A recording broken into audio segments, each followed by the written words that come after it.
It has been 2 weeks, and in the middle of that was a wonderful Thanksgiving holiday.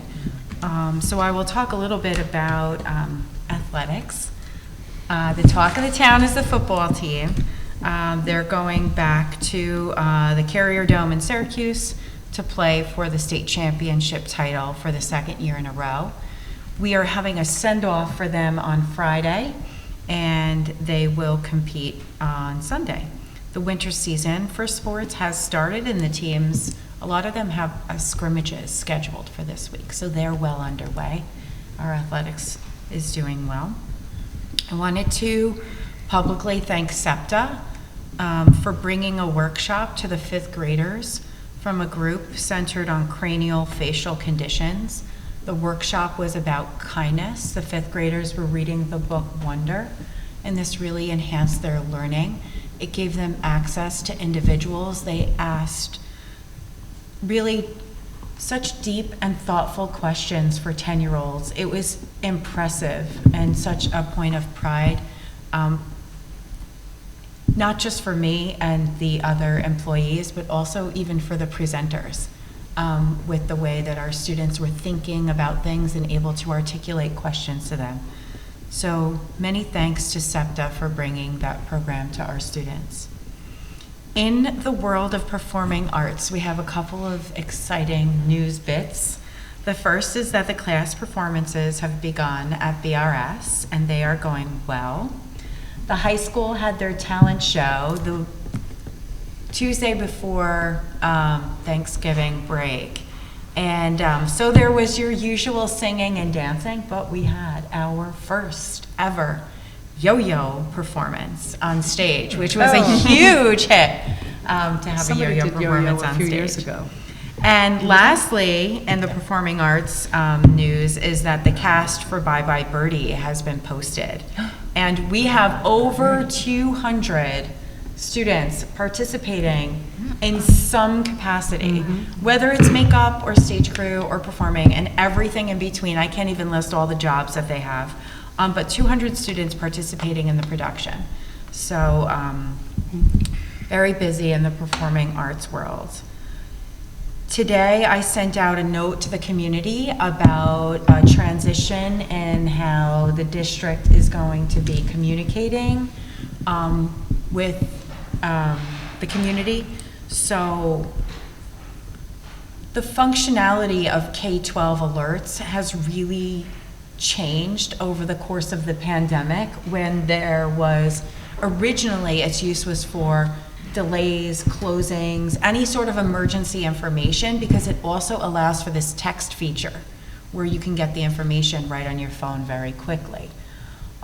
Over the course of the pandemic, it became the way that the superintendent really communicates with the community.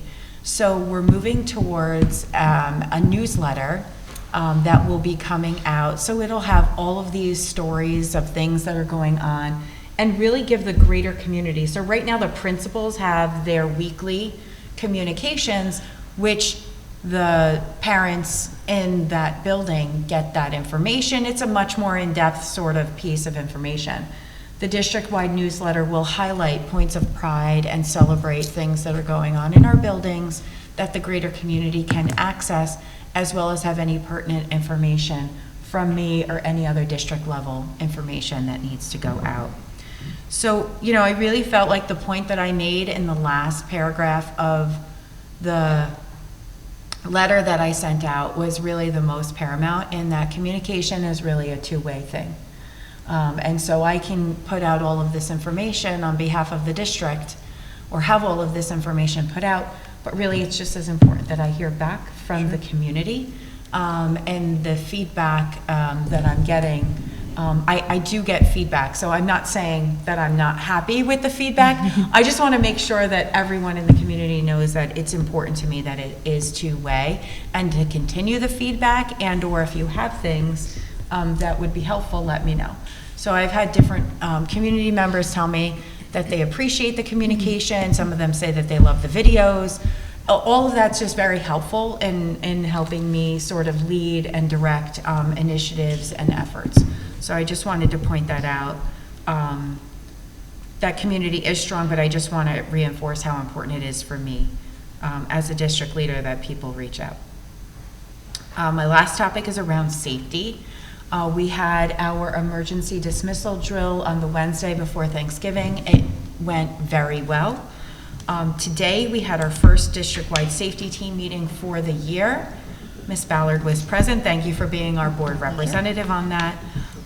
This year we are working on transitioning our district-wide safety plan into a more robust, comprehensive sort of description of all of the things that we do in the district. So that is actually the primary function of that team, and that is the way in which we are working this year, is to create a new district safety plan. That plan, as you know, goes out to the public for a 30-day comment period. We have a public hearing on it, and then the board votes on it. So all of that has to be done before September 1 of the following year, so we can't wait, to start and to do that work. So I'm excited about that. And tomorrow we're going to have our first meeting for the Visitor Protocol Safety Task Force, which is very exciting. We have talked about some changes that are coming to the district. We talked about supply and demand. We have a supply and demand problem, so we're waiting for some equipment. But we are going to be working on the interim for creating visitor protocols that will utilize that new equipment and that we'll need to explain to the community for how you're going to be able to access the schools. So that work starts tomorrow. We have a group of about 20 people that's going to be working together.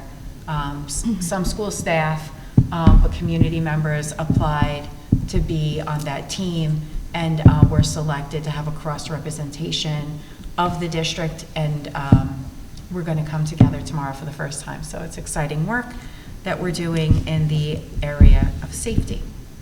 That is the conclusion of my report.